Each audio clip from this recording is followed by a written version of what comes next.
Estamos de volta e agora tem uma pergunta que não quer calar, que está aqui na cabeça de todo mundo, que está acompanhando a ExpoCine 2020. Estamos aqui na sala Cineonic e já já a gente vai para o último painel. Mas tem uma pergunta que está assim pairando na cabeça de todos nós, que é, afinal, o que vai ser do nosso mercado a partir de agora? E justamente para falar um pouco sobre isso, vem o nosso próximo painel, porque todas as questões que surgem em relação ao futuro podem ser assim respondidas, né, baseadas no que aconteceu nesse ano maluco que foi 2020, né? Então, para trazer uma análise sobre os acontecimentos, temos aqui o painel O Ano 2020, segundo a revista Exibidor e o Filme B também. Sim, e para isso temos conosco os editores-chefes das maiores publicações nacionais sobre o mercado cinematográfico, Portal Exibidor e Filme B, que irão responder aos questionamentos do moderador Marcos Oliveira.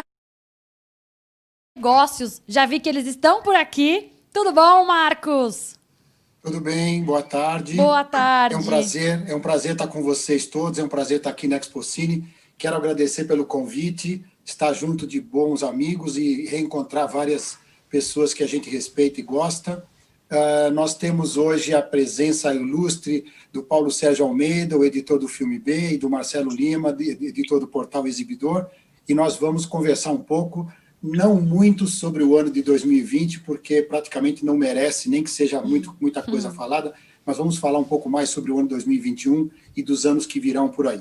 Quero agradecer bastante o convite, quero dar um abraço, deixar um abraço grande desde já ao Marcelo Lima, à Cris, ao Marcelo Zagon, ao Roberto, à Marta, a todos vocês pelo excelente trabalho de colocar isso junto, e está sendo um evento muito importante, num momento muito bom. Então, muito obrigado pela iniciativa, e deve ter dado um trabalho grande, mas está indo muito bem.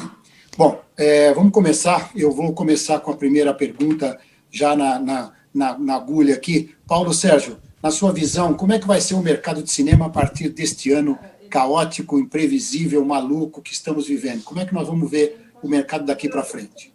Não, pois é. Boa tarde, Marcos. Boa tarde, Marcelo. Parabéns, Marcelo. Realmente esse evento foi impecável e eu fico muito contente com isso. Então, o cinema enfrentou em 2020 o mais violento estresse de sua história, né? Tanto na pandemia quanto no crescimento do stream. Foi um ano terrível e que a gente está começando a superar, né? Eu estou muito contente em saber que, pelos números do Filme B, nós hoje estamos, exatamente hoje, no dia da ExpoCine, estamos 1/3 dos cinemas do Brasil abertos. Isto é uma vitória que todo o setor merece os cumprimentos da campanha Juntos pelo Cinema e todos os distribuidores, exibidores. Não foi fácil fazer isso sem dinheiro, fazer isso sem receita, enfim, sem filme e com, às vezes, o desânimo tentando tomar conta da gente. Mas o que a gente viu nessa ExpoCine aqui ontem e hoje é que o mercado está preparado para a volta. E esse mercado, você sabe, Marcos, melhor do que ninguém, quando ele está preparado, ele consegue o que ele quer. O mercado de cinema é muito potente, Hollywood é muito importante, é muito potente. O cinema brasileiro já mostrou que também é potente. Então, eu acho que os exibidores, principalmente, isso é fundamental, do Brasil, ainda não foram atingidos pela, vamos dizer assim, pela situação mais grave que está acontecendo nos Estados Unidos, onde os grandes circuitos estão tendo uma certa dificuldade, já que quanto maior você é no meio de uma crise, mais dificuldade você tem de continuar. Então, eu acho que 2022, pelos títulos que eu vi, pelas campanhas que eu vi, eu acho que a gente tem tudo para, seja nacional, seja filmes americanos, eu acho que a gente tem tudo para voltar, né, a ser competitivo, né?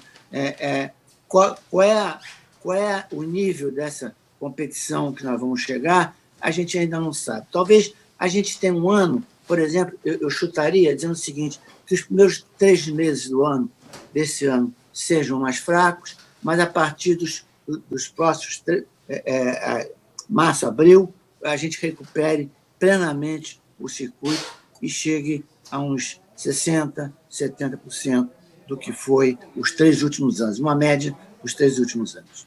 Muito bem. Marcelo, você quer fazer algum comentário a respeito desse momento? O que você vê para o ano que vem? Pelo menos. Olá, Marcos. Primeiramente, boa tarde, Marcelo. Boa tarde. Queria agradecer aí todos os conectados, agradecer por essa mesa. Né? Tem sido bem gratificante entregar esse evento a todos. Né? Parabéns. Valeu. Bom, o mercado com certeza vai sofrer alterações. Eu acho engraçado porque, pela primeira vez, não vão ser alterações por aquisição, por riqueza de um lado ou do outro, né? E sim por sobrevivência. Então, a gente vai enxergar algumas fusões, até mesmo agora na Expocine, a gente viu aí a integração de operação da Diamond com a galeria. Tem ouvido também algumas situações entre produtores, ou até mesmo entre exibidores, tentar fazer essas integrações, ou até mesmo fundir para sobreviver. O ano que a gente tem, do ano que vem, vai ser um ano inteiro eu sempre tenho falado isso, de pós-guerra, né, uma reconstrução, e eu só consigo enxergar com bastante confiança um crescimento consistente do nosso mercado, né?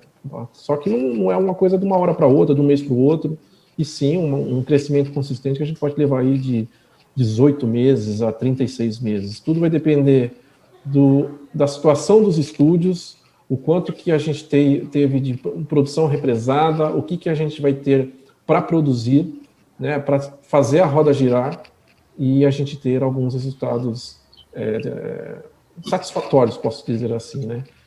Ano que vem a gente tem ótimos títulos, tanto nacionais quanto internacionais, tanto nacionais quanto internacionais, que já foram produzidos, foram apenas represados, mas a gente precisa saber agora como que está o pipeline do ano que vem de produção, para a gente também ter uma consistência em 22.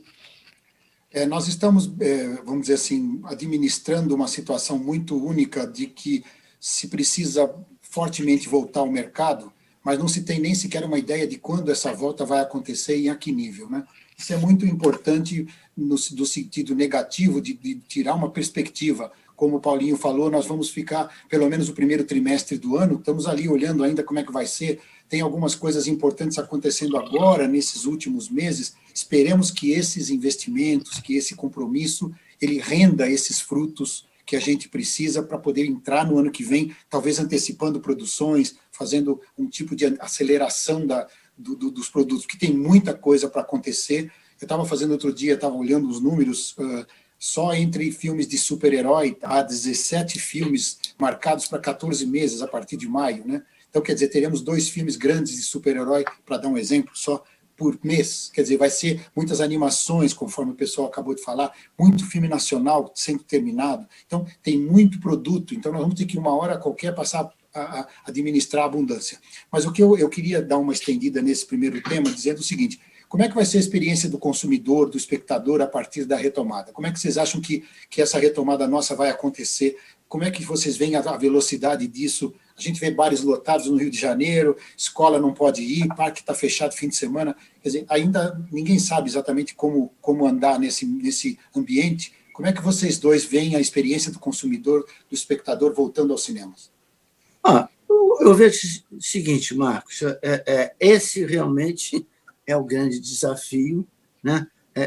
Porque não é simplesmente voltar os filmes em cartaz, não é simplesmente abrir as salas de cinema e voltar a exibi-los. Não, nós temos um desafio pela frente que que os políticos não nos ajudaram nesse combate e que deixou a coisa perder o controle, e hoje nós sentimos uma sensação de sufocamento, né, pela uma pandemia, e estamos começando a nos libertar dela. É claro que a chamada vacina seria o ideal, ou pelo menos uma solução mais definitiva. Mas a gente não pode ficar pensando na vacina. Primeiro, que ela não é 100% a solução. E segundo, porque a gente não sabe quando é que ela vai sair.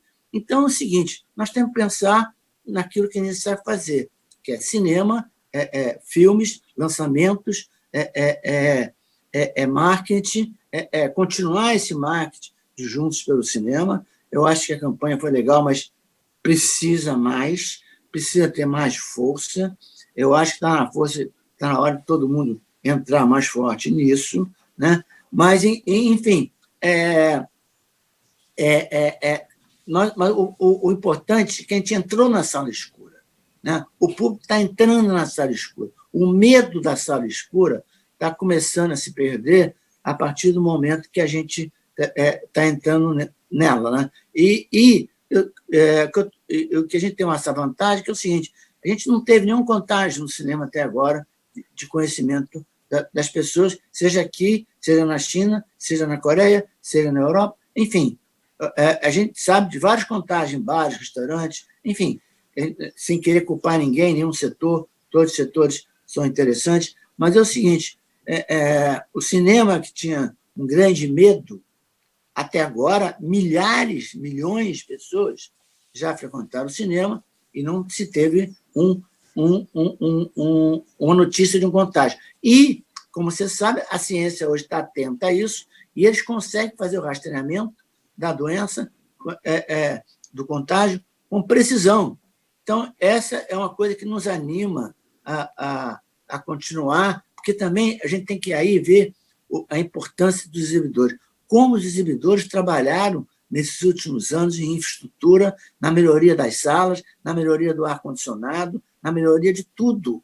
Hoje, o Parque Exibidor Brasileiro é um dos melhores do mundo.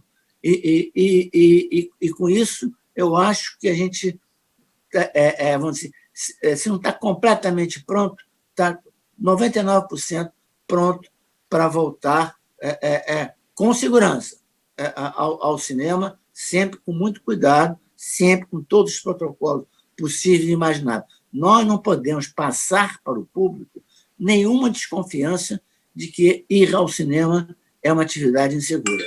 A gente tem que continuar mantendo este astral de que contágio zero. Marcelo. Bom, eu acho que é uma questão de conscientização do público consumidor. Todo esse trabalho de protocolo, de como que um cinema precisa se comportar, assim como um teatro, ou qualquer outro negócio de aglomeração de público, já foi feito, já foi provado, já foi apresentado para as autoridades. O meu sentimento é que cinema e teatro foi pego como bode expiatório de maior contágio que a gente tem do Covid. Né? Durante todo aquele processo, né, daquela fase aguda, ninguém falou de parque, ninguém falou de bares.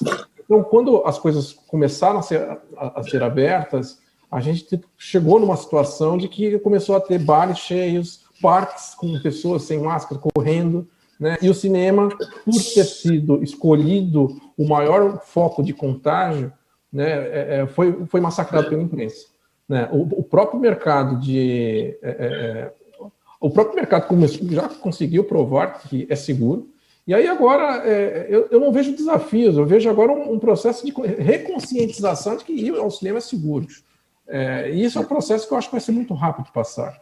Eu já vi experiências, eu vi já relatos em redes sociais de pessoas que vão para o cinema e falam, gente, está muito seguro.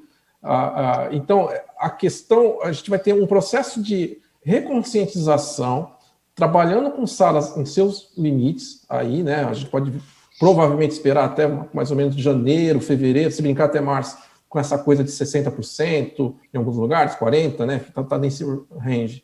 E logo depois, quando for liberado, né? Que aí quando a gente tiver a vacina aprovada e aplicada em boa parte da população, a gente tem uma ocupação de 100%. Mas com uma ocupação de 60%, é completamente possível de você sobreviver com o cinema.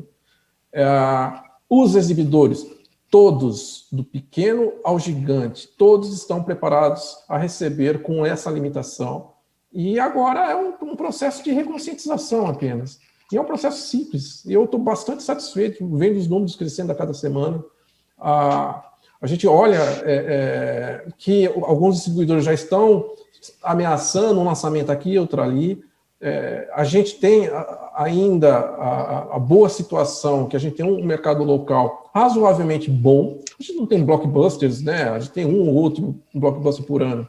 Mas a gente tem bons filmes nacionais. As próprias distribuidoras independentes também têm filmes estrangeiros acessíveis que dão para lançar e dá para a gente brincar bastante e ter bons resultados, né? Então, eu acredito piamente de que o consumidor, à medida que ele vai criando essa conscientização, essa sensação de segurança, aí é a questão do boca a boca, que a gente sempre falou que nunca deu mais para fazer boca a boca, porque a carreira do filme ela só dura literalmente uma semana, um final de semana. Agora a gente tem a carreira do cinema, que aí a gente tem um long tail aí pela eternidade daquele cinema que está aberto. Então é uma questão de tempo. Eu acho que está na mesa uma equação muito difícil de responder, porque ao mesmo tempo em que as pessoas estão voltando e estamos no início do retorno, né, que ele ainda não está ocorrendo numa base razoável que pague os custos e tudo mais. Ainda temos um bom par de meses aí, né? O Paulinho falou no início que o primeiro trimestre ainda seria assim, mais ou menos. Então, deveríamos imaginar que temos ainda 5 a 6 meses dessa retomada, né? É um período gigante, falando em termos do empresário que está ali, né? O Brasil tem mais de 150 exibidores, né? Então, nós temos cadeias internacionais gigantes, boas, fortes, nacionais fortes, mas também temos uma cauda de exibidores menores, pequenos, em cidades menores, com menor mobilização e possibilidade financeira. Vai ser uma luta muito grande. Então, nós precisamos sempre considerar isso, que essas empresas que se mantenham vivas para poder depois pegar uma segunda onda quando teremos muitos produtos e tudo mais. Mas é uma coisa que ali no dia a dia é terrível. Então a gente tem que ter uma visão muito otimista com relação a isso. Agora, continuando nessa linha, falou-se muito do streaming, quer dizer, com exceção do streaming, né, todos os setores estão sofrendo nesse momento, especialmente a exibição, pegando nessa linha. Como é que vocês veem que especificamente esse setor possa então se recuperar? Quando vocês acreditam que isso vai acontecer? Meio do ano que vem? Vamos só dar uma terminada nesse tema. Meio do ano que vem? Quanto tempo mais o exibidor tem que esperar para começar a pensar, puxa vida, eu não vou fechar, eu não vou parar, eu não vou despedir pessoas, eu vou manter a minha coisa, o meu negócio rodando aqui de tantos anos em geral. Como é que vocês veem isso em termos de tempo? Márcio, Marcos, por que pareça, a Ancine acertou, né, no plano de apoio aos exibidores, não vamos dizer a tempo, mas aos 44 do segundo tempo. Então, é o seguinte, os exibidores com menos de 4 salas, menos de 20 salas, ou no complexo, eles estão conseguindo, por esses dias, ter um apoio que eu acho que a gente tem que pensar em curto prazo, que até o final do ano, né, dividir o problema em vários. Um é chegar até o final do ano, que eu acho que os exibidores vão chegar com uma certa dívida, os pequenos, né? Os médios, no Brasil, eles têm uma característica muito boa, que é o seguinte, que são exibidores que também têm outras atividades. É o Grupo Ribeiro, é o Grupo Marcos Araújo, né? É o Grupo Centerplex, é o grupo lá no Rio Grande do Sul, do Difine, é o GNC, é o Grupo Cinearte, né? São grupos que, só para citar alguns, são grupos que são empresários, né, em geral. Então, isso formou-se uma camada de proteção muito importante para enfrentar esse problema neste momento. Não estou dizendo que vai resolver tudo, mas resolveu em parte. Por outro lado, é o seguinte, Cinemark, Cinépolis, o CEAI estão desenvolvendo recursos próprios no exterior para essa crise, ou no interior também, aqui também, junto à Ancine. Então, é o seguinte, eu acho que a infraestrutura, que foi a mais abalada por todos, vai se defender. O setor de produção, ele foi abalado 2 vezes. Primeiro, porque ele não pode fazer o filme. Segundo, porque ele não pode exibir, né? Ele agora está começando a poder produzir de novo e ele agora atravessou a janela e foi para o stream, está se defendendo. O setor de distribuição, seja as mesas, seja as independentes, também estão conseguindo, e ninguém pode culpá-las por isso, por conseguindo receitas, né, através do stream, porque isso é fundamental, né? Você não vive sem pagar as contas, né? Você tem que ter isso. Então, é o seguinte, no quadro geral de infraestrutura, eu acho que no Brasil a situação é melhor que, por exemplo, nos Estados Unidos, onde é gigantesco, os problemas são enormes, os circuitos já estavam alavancados, cada um queria ser maior do que o outro, e isso aí, eu acho que a gente não pode importar esse problema dos Estados Unidos, assim, ipsilíteris, né? Porque são realidades diferentes. Agora, a situação do stream, aí chegamos no stream, né? Lá nos Estados Unidos, começou com a Universal Controls, depois com o PVOD, uma operação absolutamente normal de ser feita, quer dizer, que os exibidores não gostem, tudo certo, mas eu acho que era uma possibilidade de conseguir continuar no jogo até o final do ano, continuar no jogo até que a pandemia acabasse, né? Mas a gente sabe que quando rompe a barreira, a chance é que isso aconteça várias vezes, que foi o que aconteceu. Foi o que aconteceu, e mais do que isso. Essa atual reforma da Disney fazendo um cavalo de pau, né, em toda a sua engenharia interna, transformando seu principal foco, o espectador final, é uma amostra que o mercado vai mudar, né? Vai mudar. Pode ser que não seja um desastre total, não é isso. Não é o fim do mundo, não é um desastre total, mas o mercado vai mudar. Por quê? Porque eles viram, em alguns meses de atuação, eles faturaram 7 bilhões de dólares. Como é que uma distribuidora pode abrir mão de 7 bilhões de dólares? Né? Não pode. Isso vai mudar. Bom, mas falando do stream, propriamente dito, eu queria falar o seguinte: o stream realmente é uma grande ameaça. É uma grande ameaça, mas que não pode ser uma ameaça como o circuito exibidor já tratou de outros problemas e que não levou a lugar nenhum. Né? Como meia entrada, quarta de tela, não. O stream é uma ameaça séria. É uma ameaça seguinte, é uma violenta mudança do modelo de negócio. Então é o seguinte, o exibidor tem que se acostumar que ele vai ter um competidor sério, que ele vai ter que ser cada vez melhor, que ele vai ter que lutar por cada prato de comida, por cada dia de renda, né? Porque seja nacional ou seja estrangeiro. Quer dizer, abriu-se um leque de opções, né? Então é o seguinte, antes existia o produtor, o distribuidor, o exibidor. Agora existe o produtor, o distribuidor e o exibidor, e ele é uma pessoa só. Então é o seguinte, a chamada verticalização chegou, e chegou forte, chegou capitalizada, chegou junto com impérios de mídias. Sabe, a gente estava acostumado aos estúdios de Hollywood, pura e simplesmente. Os estúdios de Hollywood são,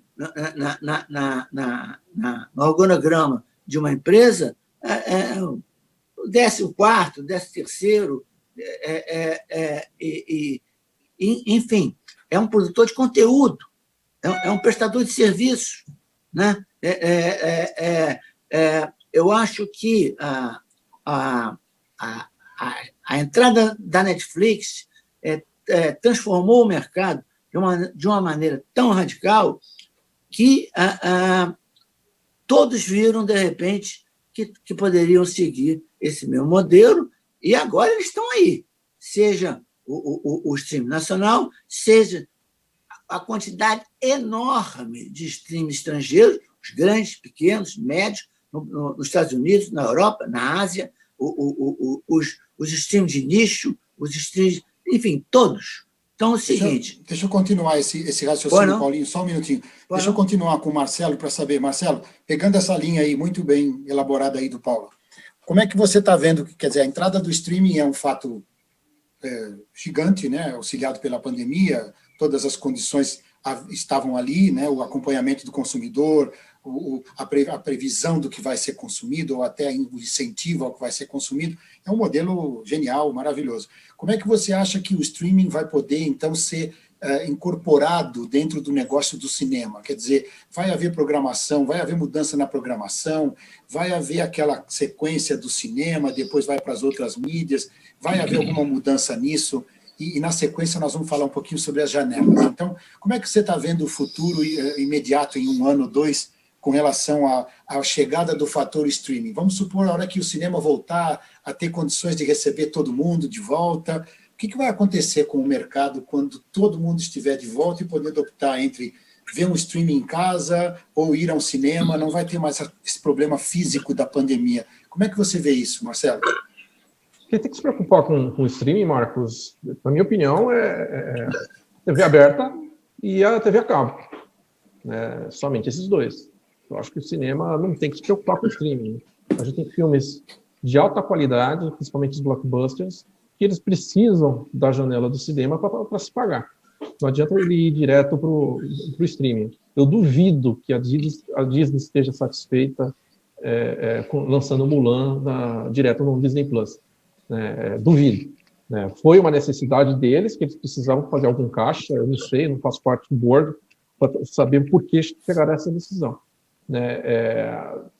E o próprio Paulinho disse, a gente está falando de 7 bilhões de faturamento de uma indústria de cinema, quem é que vai largar sobre isso? Não é 40, né? No mundo inteiro são 40 bi, né? Então, 40 Mas bi. é o cinema como um todo, Então, na minha opinião, partindo desse ponto de que não há concorrência, o cinema ele tem que fazer uma inovação em relação aos seus auditórios e criar novas oportunidades dentro do seu espaço, e não só fazer um cinema padrão e ficar vivendo só de blockbusters. Você não acha que vai ter uma interferência do streaming na programação do cinema? Vai ter streaming passando lá?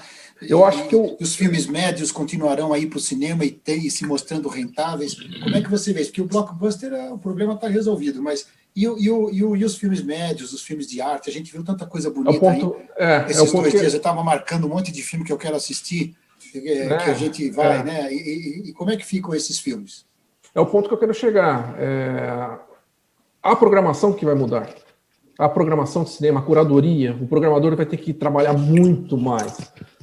E, lógico, os distribuidores vão ter que abrir muita mão de negociações, porque cinema agora você tem que fazer uma programação com cara de streaming, um menuzão lá. Se você tem umas 4 salas, é bem capaz que você consegue exibir praticamente 10 filmes, 12 filmes por semana, e não ficar com aquela mesmice de entrar com o filme na quinta, terminar na próxima quarta-feira. Isso muda bastante. E aí é onde você tem que montar um xadrez para dar oportunidades para o consumidor.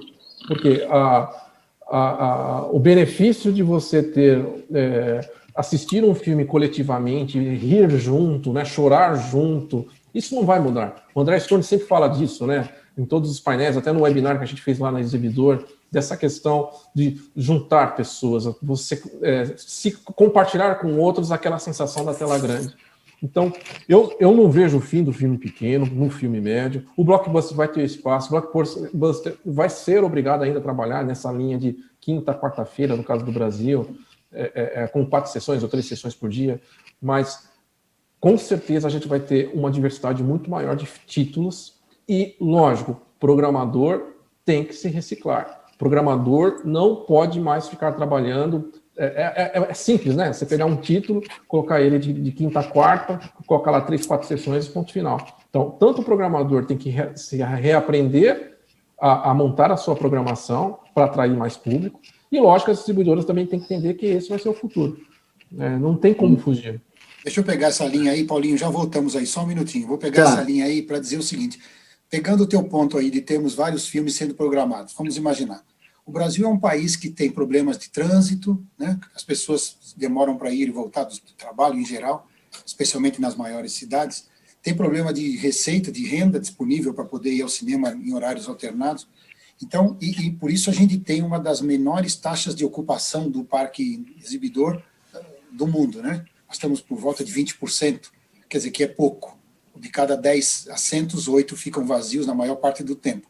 Existe um grande... Como agora a expansão dos cinemas não vai acontecer numa velocidade rápida, a gente imagina, não se vai ter uma expansão enorme de shoppings e endereços fora de shopping neste primeiríssimo momento, talvez dentro de 2 anos se possa fazer. Como é que a gente vai fazer com que o filme... Vamos supor, o programador programou 10 filmes por semana, está tudo lá.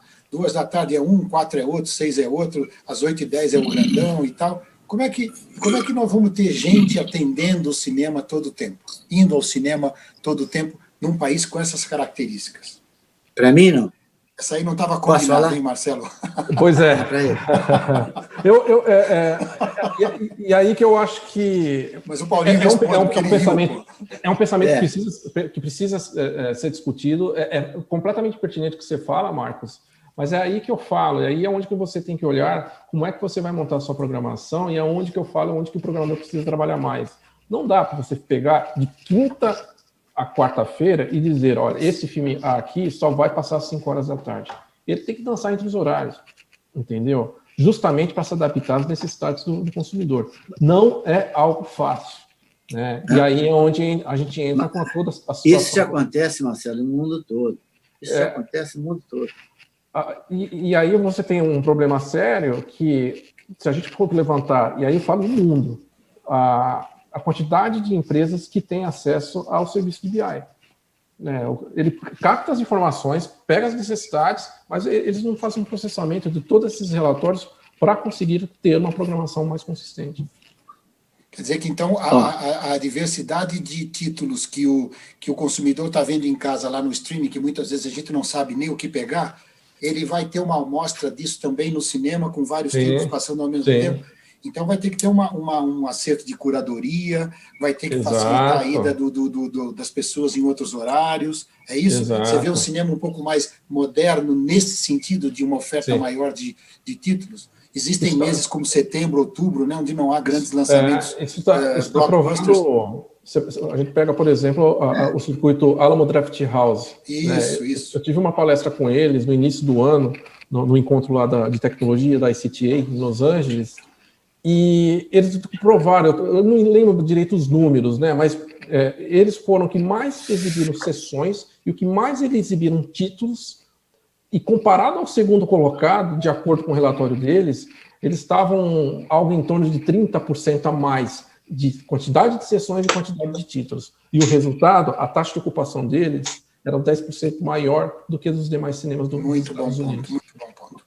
Paulinho, vamos lá. Vamos eu queria falar alguma coisa sobre isso? Quero falar vamos sobre mudar de assunto já. Eu quero falar sobre isso o seguinte. Eu acho que o streaming pegou o cinema num momento muito fragilizado por causa da pandemia, né? O cinema vinha muito bem até o ano passado, explodindo. De repente, com a pandemia, foi nem no chão. E aí o streaming veio com tudo. Bom, agora, veio com tudo, mas ele já estava com tudo isso preparado. Quer dizer, a infraestrutura do streaming é montar a internet no conteúdo. Né? É uma revolução que o digital no conteúdo é uma revolução que está apenas começando. Seguinte, no momento que a gente inventou o digital, inventou a internet, nunca mais nada foi igual. Né? A gente usa celular um por ano, tudo muda muito rápido. Então, o que eu quero dizer é o seguinte, o que o cinema fez nos últimos anos? A revolução do cinema nos últimos anos, vamos dizer assim, de conceitual, foi o multiplex. A revolução do cinema em termos tecnológicos foi o digital, né? E a revolução do cinema em termos mercadológicos foi Bombonière, a pipoca. Tanto que acabou a pipoca, quase que acabou o cinema, né? Parou o cinema quando parou de vender pipoca. Então é o seguinte, é muito pouco. Sim, tem uma velha frase de um velho exibidor já falecido, que eu gosto muito. É o seguinte, o exibidor tem que entender o seguinte, o que importa para ele não é a bilheteria, o que importa para ele é a clientela. Então é o seguinte, a mesma clientela que vai ao seu cinema, que enche o shopping, que compra na Bombonière, né? E faz tanta coisa assim, pode ser aproveitada de outra maneira. Pode ser aproveitada para vender celular, para vender não sei o quê, sabe? Botar mais o shopping dentro do cinema. Por exemplo, isso é uma ideia mercadológica. E, fora isso, a ideia do multiplex se perdeu, porque a ideia do multiplex era ter várias salas para todos os tipos de conteúdos poderem ser frequentados, ter espaço. Isso acabou, porque o multiplex invadiu tudo. Ele invade 10 salas, ele invade, entendeu? Ele mata, ele esmaga a concorrência. Sim. Então é o seguinte, isso o exibidor foi complacente. Agora, quando o blockbuster desapareceu, meu Deus, qualquer filme independente, qualquer filme nacional está sendo caçado a tapa. Então é o seguinte, aí não dá, da noite para o dia não dá. Aí juntou com isso a produção nacional, entrou nos 3 anos de paralisação com a Ancine, que eu fiquei muito satisfeito, porque na Expo Cine eu vi que os estúdios estão voltando a produzir filme nacional, até com dinheiro, o que a gente chama de dinheiro bom. Para mim, todo dinheiro é bom, mas dinheiro que não é incentivado. Mas, enfim, eu acho que está todo mundo pensando nisso seguinte, não pode pensar só no blockbuster. Sabe? Vamos falar um pouco disso. Fala, Paulinho. Termina. Só para terminar. O blockbuster é aquele que quebra o gelo. Certo. É aquele que vai levar de novo o espectador ao cinema. É o blockbuster. Mas é o seguinte, ele não pode ser único. Deixa eu falar uma coisa, pegando essa linha da produção local, a gente tem visto que a recuperação dos mercados que ocorrem fora dos Estados Unidos, e especialmente na China, na Europa, em vários países, na França, a gente viu isso agora hoje mesmo, ontem mesmo, está muito dependente das produções locais, né? Que eles têm uma habilidade maior em mexer com as datas, com os investimentos, isso é uma coisa muito importante. E o cinema brasileiro é um cinema muito forte, muito criativo, está com uma série de problemas recentemente, mas a gente acabou de falar dos 6 meses que nós temos aí até que as coisas melhorem. Vocês veem aí uma janela de oportunidade para o mercado brasileiro, o mercado de produções locais, ocuparem um espaço aí nesse tempo em que há um certo vacilo ou um certo atraso dos lançamentos internacionais para que o cinema brasileiro tome uma posse de uma área um pouquinho maior até do que já vem tendo, com grandes produtos como a gente viu aqui agora? Vocês veem uma janela de oportunidade aí? Eu gostaria de falar sim, mas eu vou dizer o seguinte, a natureza não dá saltos. Então é o seguinte, isso tinha que ser preparado. Isso não foi preparado. Mas agora é um tempo de preparação, Paulinho? Não é preparado e estrategicamente, vamos dizer, seguinte, o melhor momento do cinema nacional foi quando a classe CD virou público consumidor. A classe CD, ano que vem, vai estar procurando emprego, não vai ter dinheiro para ir ao cinema, entendeu? O grande público do cinema brasileiro é a classe CD, né? Ele não tem competidor. Quando Cidade de Deus, Carandiru, Central do Brasil, Dois Filhos de Francisco. Esses filmes não tinham competidor. Esses filmes atingem público que o blockbuster não atinge. E esse público foi perdido, em parte pela situação econômica do país, em parte pela falta de continuidade de políticas públicas, né? Isso pode voltar, mas não vai ser da noite para o dia para tapar um buraco. Você acha que, então, nesse tempo agora, de hoje até o meio do ano que vem, aí não vai ser possível, até porque os produtos não estão prontos, mas na sua maioria, não vai ser possível que eles ocupem um espaço um pouco maior, deixado aí de lado pelos lançamentos estrangeiros adiados? O que você acha, Marcelo? Eu discordo. Eu acho que tem muitas opções. Agora, todo mundo está combalido. O exibidor está sem orçamento, o distribuidor está sem orçamento, o próprio produtor está sem orçamento. Então, os três têm que trabalhar em unidade. Os três têm que olhar oportunidades e conseguir fazer lançamentos, às vezes até que local, né? Do tipo, olha, vamos entrar com esse título aqui, que ele está um pouco melhor, entraria lá em BH e fazer um trabalho juntos, do que fazer um lançamento em escala nacional, onde nenhum distribuidor teria condição de entrar com um título assim, principalmente distribuidor de filme nacional, né, que o orçamento está combalido, né, estão sofrendo tanto quanto os exibidores. A gente tem oportunidade.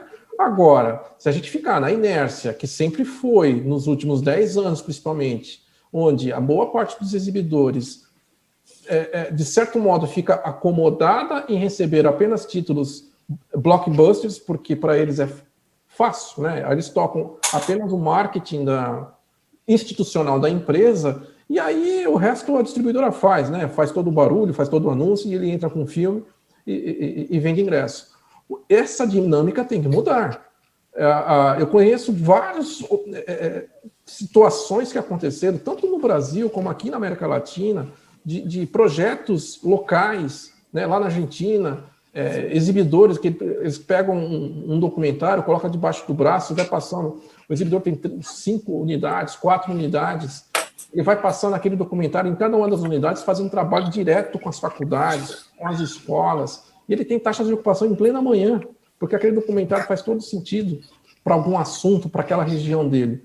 E aí a gente tem dezenas, se brincar centenas de títulos nacionais que conversam com a classe C e D, que o Paulinho está falando, por exemplo, que conversa lá com o Amazonas, né? Agora, não adianta o distribuidor aqui, que está sentado, tanto em São Paulo, no Rio, apresenta o título, aí o exibidor não quer nem ouvir falar desse título e não quer trabalhar junto com o distribuidor e produtor para fazer um grande barulho, né? A gente tem algumas exceções, né? Pega aí o Ademar sempre faz isso, né? Ele pega aquele título, senta com o distribuidor, eles conversam junto, alinham e faz o lançamento do título, né? E aí, algumas vezes conversa com escola, conversa que seja, né? Ensino fundamental, médio e tal.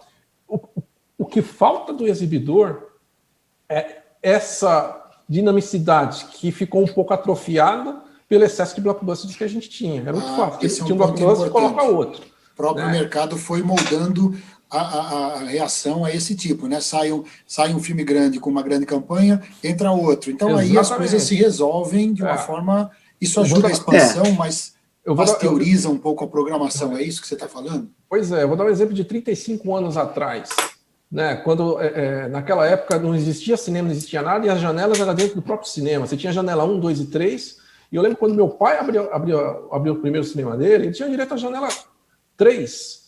E ele tinha a capacidade de vender muito mais ingressos na janela 3 do mesmo filme do cara que tinha direito à janela 1.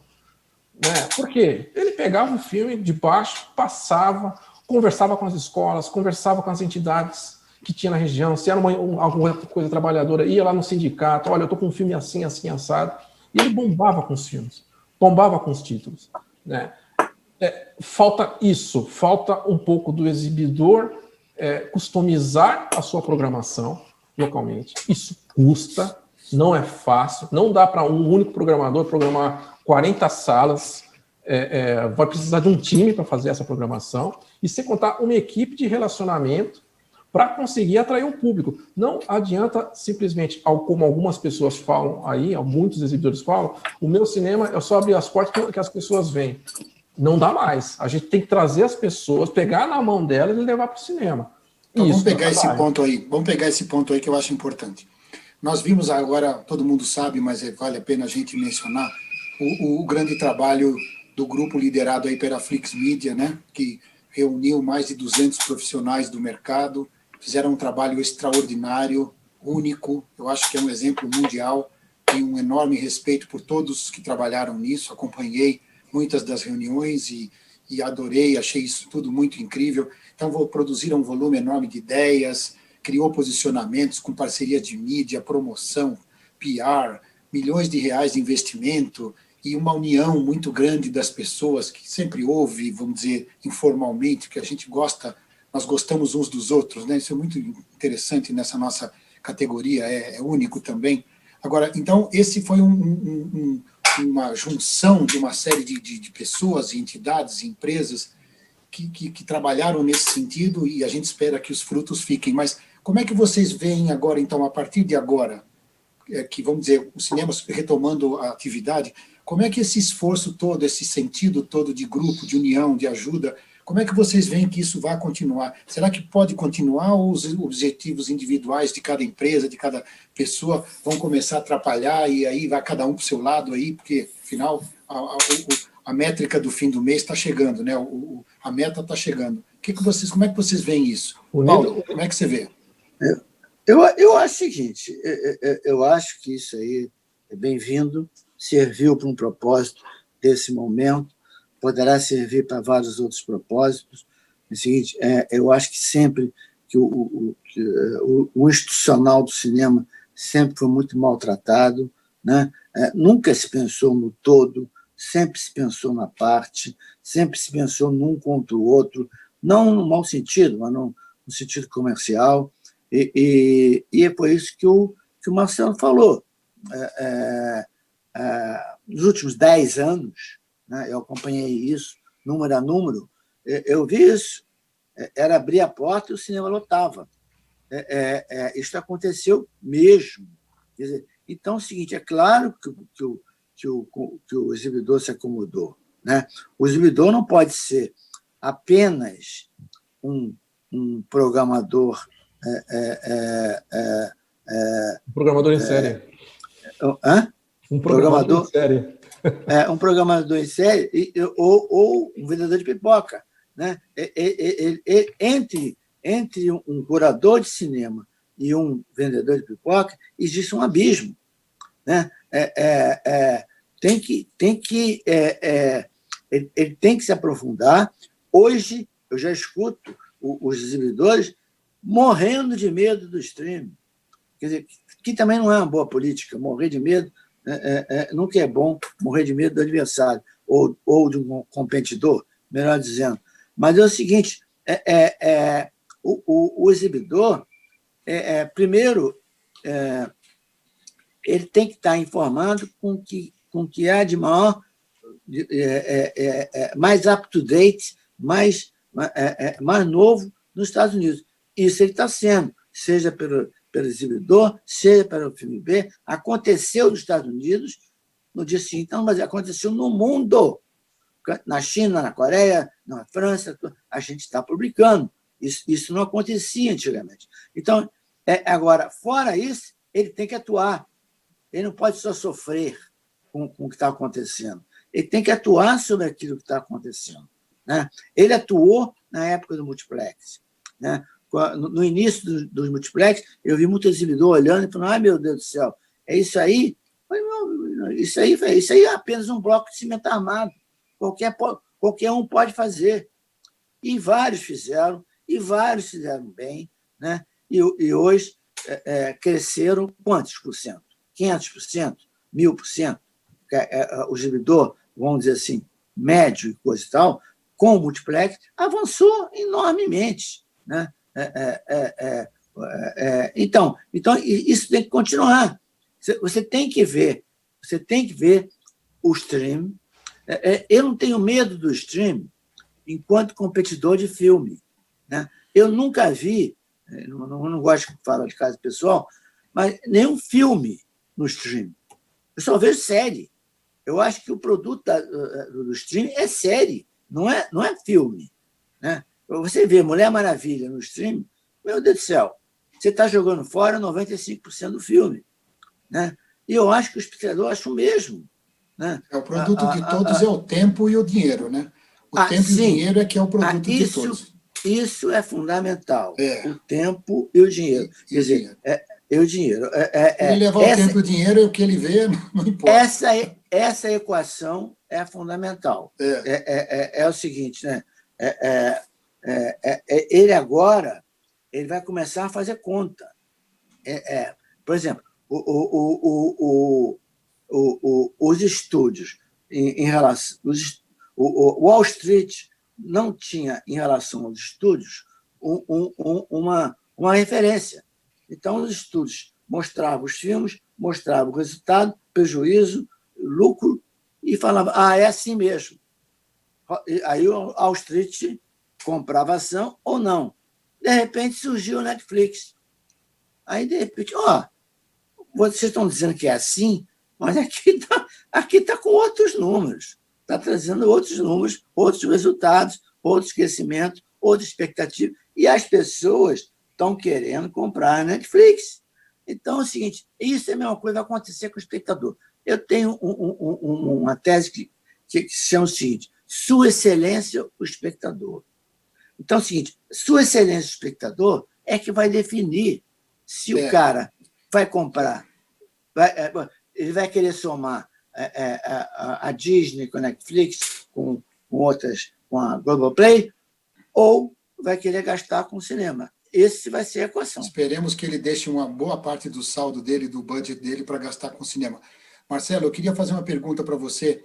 A gente está entrando aqui na reta final do nosso papo, e antes que eu entre na pergunta final da minha parte, queria só que você falasse um pouquinho essa história da interferência da presença do streaming no cinema, voltando com aquela história que a gente conversou agora há pouco, Marcelo, e as tais das janelas. Quer dizer, isso, o streaming vinha se estruturando, veio a pandemia, o streaming cresceu, o streaming fez uma pressão em cima das janelas, já há acordos para reduzir janela, a exibição não gosta da janela menor, está tentando ver como é que se porta nesse aspecto. Como é que você vê a questão, então, das janelas? Para onde vão as janelas aqui no Brasil? Lá fora tem uma grande discussão que todo mundo acompanha, mas e aqui? Nós vamos acompanhar o que acontecer nos Estados Unidos? Vamos ter alguma postura diferente? O que você acha, Marcelo? Acho que o mercado que vai mandar. Cada filme tem o seu histórico, cada filme tem um formato diferente de se trabalhar. Eu acho que há uma grande falta de integração de janelas. Se a gente tivesse integração de janelas, a gente estaria num mundo completamente diferente.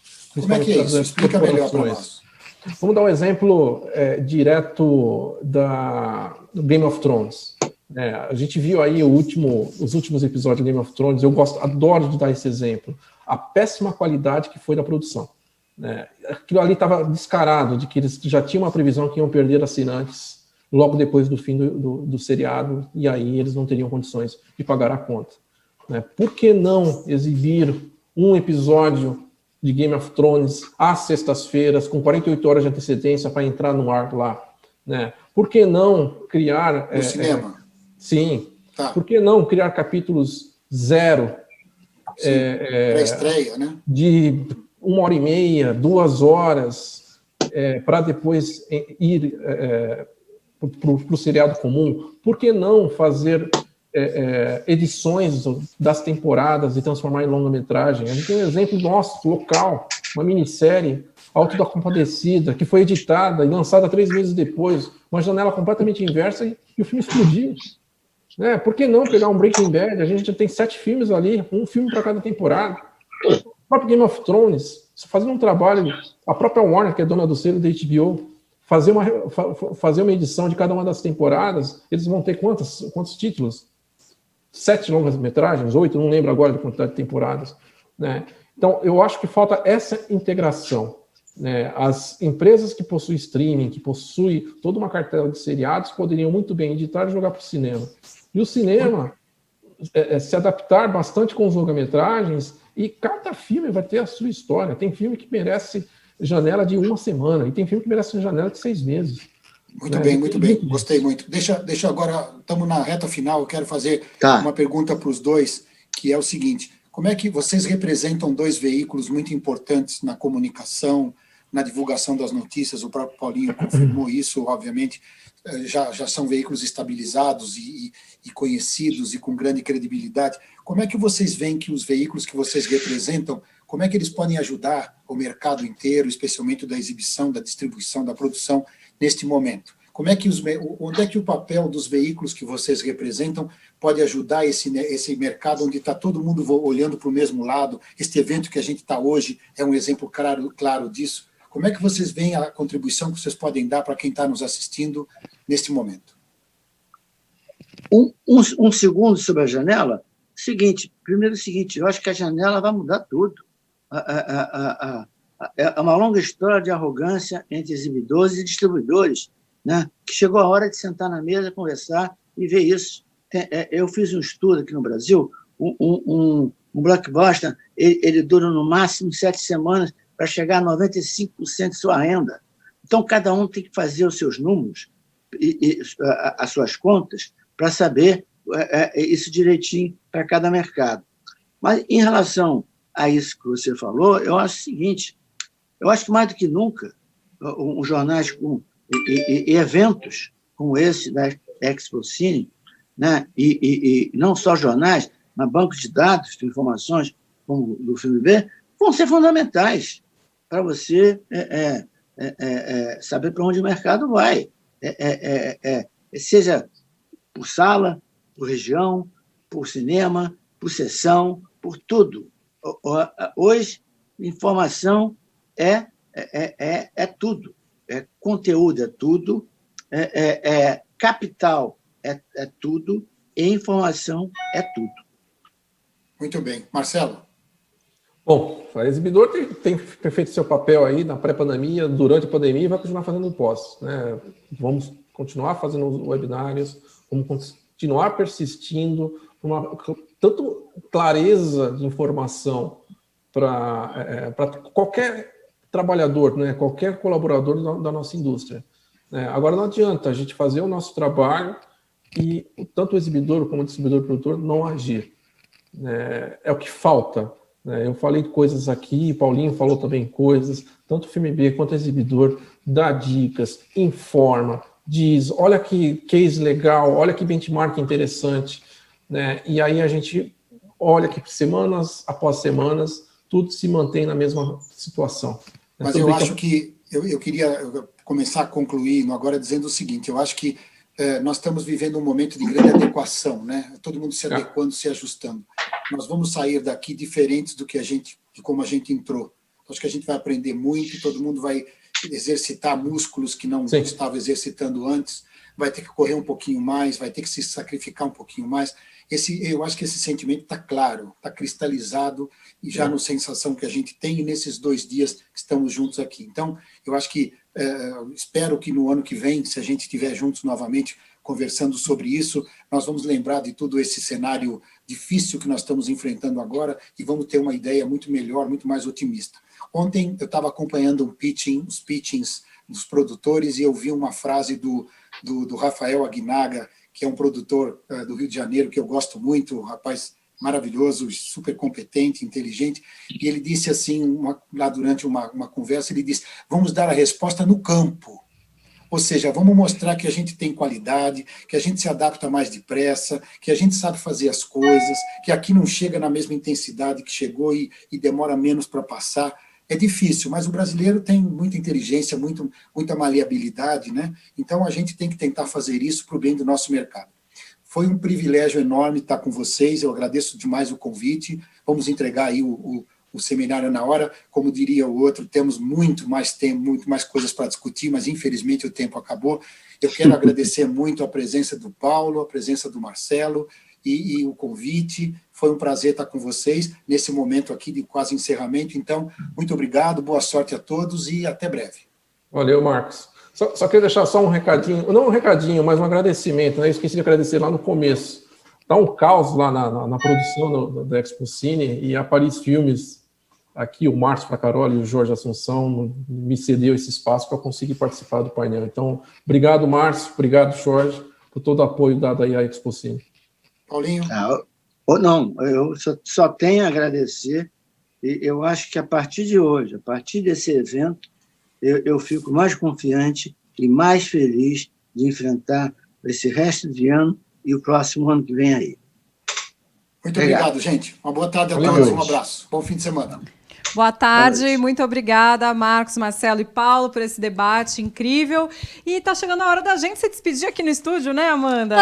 Tá chegando a hora. É o seguinte, gente, a gente vai entregar agora o estúdio para nossa querida Krishna Marron, que vai continuar aqui as rodadas de pitching com os projetos finalistas. E a gente quer deixar um abraço fortíssimo para vocês que acompanharam aqui a nossa programação hoje. Tivemos muitos painéis de distribuidoras também. Foi muito bom poder estar aqui com vocês. E também a gente queria relembrar para vocês acessarem, é claro, o portal Adoro Cinema para conferir as notícias. Hoje a gente também deu um gostinho do que estava rolando por lá, né? Então, para vocês poderem continuar acompanhando o trabalho do portal no nosso site e também nas redes sociais, né?